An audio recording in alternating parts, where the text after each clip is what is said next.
The Three Little Superpigs, Merry Christmas. Written and illustrated by Claire Evans.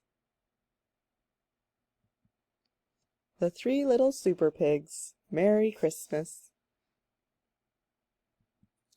The Three Little Superpigs, Merry Christmas. Written and illustrated by Claire Evans. 'Twas the night before Christmas, the most wonderful time of the year. The whole town was enjoying Fairyland's Winter Wonderland Festival. The Three Little Superpigs were taking part in the annual Snow Much Fun talent contest. They were competing for a very special grand prize, a visit with Santa. The first Superpig was showing off his impressive ice skating skills. The curly pigtail was his favorite move. The second Superpig was demonstrating his snowball throwing technique. He hit the bullseye each time. The third Superpig was carefully constructing the biggest snowman Fairyland had ever seen. The contestants could barely contain their excitement as the mayor called the result. And the winner is Little Red Riding Hood for her beautiful ice sculpture. Little Red was thrilled, but she saw how disappointed the Superpigs were about missing out on a visit to see Santa. Christmas is a time for giving, not just receiving, she said. She decided to share her prize with the Superpigs. As they arrived to see Santa, they were greeted by two very concerned elves.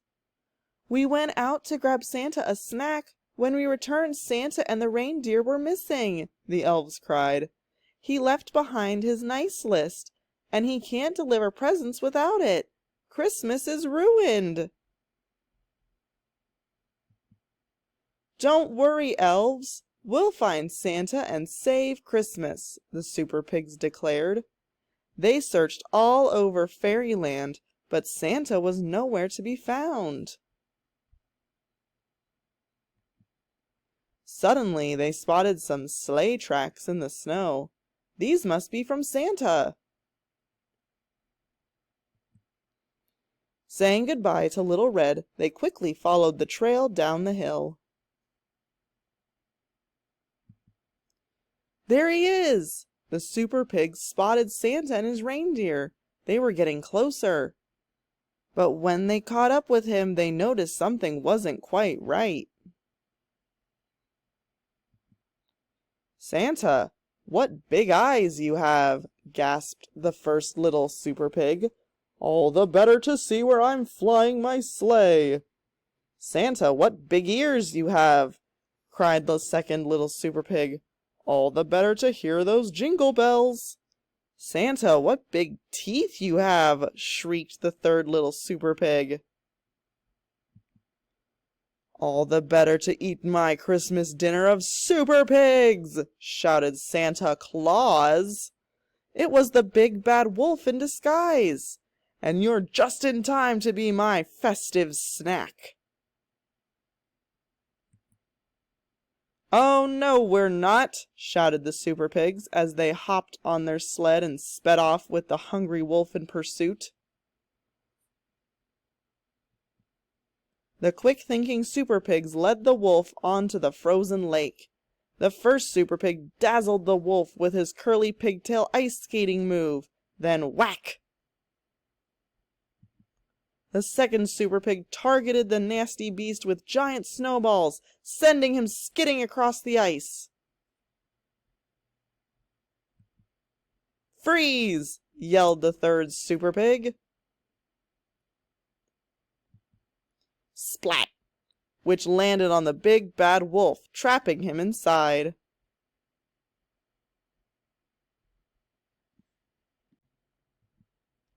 The three Superpigs had caught the big bad wolf. Hooray for the three little Superpigs! But they still needed to find the real Santa. Then they heard a strange muffled sound coming from the sack of presents in the sleigh. Santa jumped out of the sack wearing nothing but his underwear. "Santa!" they gasped. "You saved Christmas," said Santa, "and you saved me from becoming Christmas dinner." "I would never eat Santa," said the big bad wolf. "I just wanted to make sure everyone got presents, even those on the naughty list." The Superpigs were very surprised, but then they remembered that Little Red had taught them, Christmas is a time for giving, not just receiving. Everyone deserves a little Christmas cheer. So Santa, the Superpigs, and the Big Bad Wolf worked together and delivered presents to all of Fairyland. But the wolf preferred to stay out of the chimneys. He wasn't too fond of fireplaces.